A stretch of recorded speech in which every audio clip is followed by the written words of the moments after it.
The easiest way to become outstanding in a skill outside of repetition is by experiencing it from the outside looking in. For example, obviously, if you want to get good at sales, you have to put in a lot of repetition.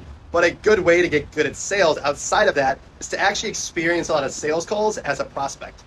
And personally, I've been on hundreds of sales calls as a prospect, and I know what a good one sounds like, and I know what a bad one sounds like just from experiencing it and knowing the outcome.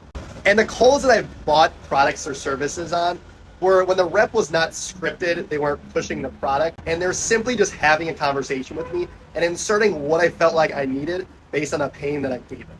But when I've hopped on terrible sales calls, the reps were always super scripted. For example, I'd say what I did for a living, and then they would go back immediately into that question on the script and acted like I didn't just say exactly what I did.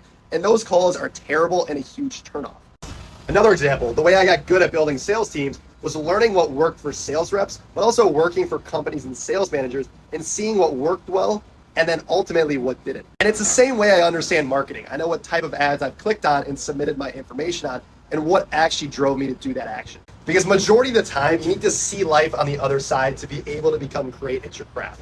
So look, if you're in sales, obviously put in the work during the day, do your dials, take your sales calls, but also on the weekends, spend some time hopping on other companies' sales calls. See what's good, see what's not.